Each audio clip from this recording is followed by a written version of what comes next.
Right now, you're probably touching a piece of glass. You tap it, swipe it, zoom in and out without thinking, and somehow, it understands you perfectly. But here's the strange part. That screen isn't a button. It doesn't move. It doesn't click. So how does a solid, lifeless surface know exactly where your finger is? Every single time. It feels like magic. But the truth is even more surprising, because every time you touch your screen, you're not pressing anything. You're actually interfering with an invisible electrical field, using nothing more than the natural conductivity of your own body. The touchscreens might feel like one of the most modern inventions in the world, something that belongs entirely to the smartphone era. But the core idea behind them is much older than most people think. To understand it, you have to go back to 1965, long before smartphones, before personal computers, even before humans walked on the moon. A British engineer named Ian Johnson was working on a very different problem: air traffic control.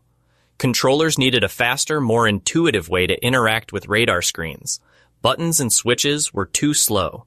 They needed something direct, something they could simply touch. So Johnson came up with a radical idea. What if the screen itself could detect your finger? His solution was surprisingly simple, but groundbreaking. He coated a glass surface with a thin conductive layer, creating the first capacitive touchscreen in history. It wasn't perfect. It could only detect one touch at a time. It was bulky, experimental, and far from consumer-ready. But the core principle? Exactly the same as the device in your hand right now. The foundation of every modern smartphone was already there. And it all works because of something unexpected. Not the screen, not the software, but you. Not all touchscreens work the same way. In fact, there are two completely different systems. And understanding them changes how you see every screen you use. The first type is called resistive. This is the older technology, still used in things like ATMs, supermarket checkouts, or older handheld devices. It works in a very simple way. There are two thin, flexible layers inside the screen. When you press down hard enough, those layers physically touch each other, and that contact sends a signal. It's basically a mechanical button hidden under a flat surface. That's why resistive screens respond to anything. Your finger, a pen, even a glove. But they require pressure. Your smartphone is completely different. It uses capacitive touch. And here's the key difference. It doesn't need pressure at all, because it's not detecting force, it's detecting electricity. Your body naturally carries a small electrical charge. You're made mostly of water and salt, which makes you a surprisingly good conductor. So when your finger gets close to the screen, something invisible happens, and that's where the real magic begins.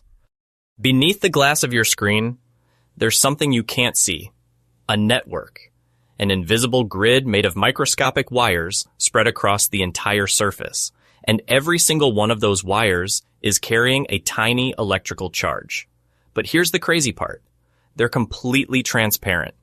These wires are made from a special material called indium tin oxide, a rare metal alloy that can conduct electricity while still letting light pass through. That's why your screen looks perfectly clear, even though it's full of circuitry. Together, this grid creates a delicate electrostatic field across the display. Stable, balanced, constant, until you touch it.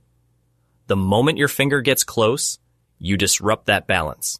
Because your body is conductive, it pulls a tiny amount of electrical charge away from the screen. Not enough for you to feel, but enough for the system to notice. In that instant, the grid detects a drop in voltage at a very precise point. And that point, that's your touch. You're not pressing the screen, you're stealing electricity from it, and your phone is watching exactly where it happens. So your finger disturbs the electrical field, but how does your phone turn that into something precise? How does it know exactly where you touched? The answer lies in coordinates. That invisible grid beneath your screen isn't random. It's organized into rows and columns, like a map.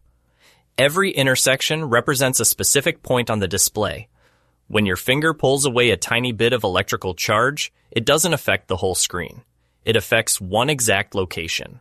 Sensors around the edges of the screen constantly monitor the electrical state of this grid.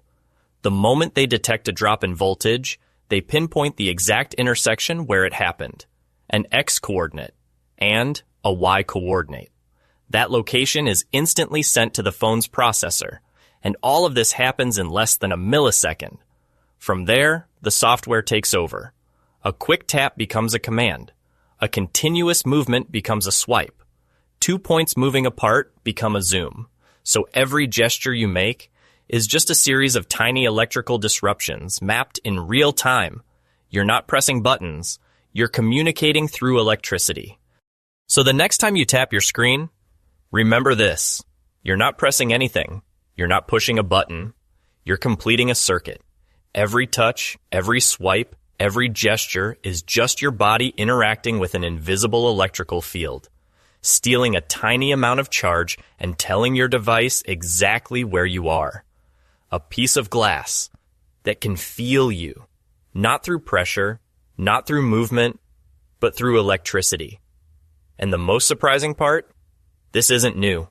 It's a technology born decades ago, refined, perfected, and now sitting quietly in your pocket, responding to you hundreds of times a day, all without you ever noticing. Thank you for watching. If this changed the way you see your screen, don't forget to like, share, and subscribe for more hidden science behind everyday things.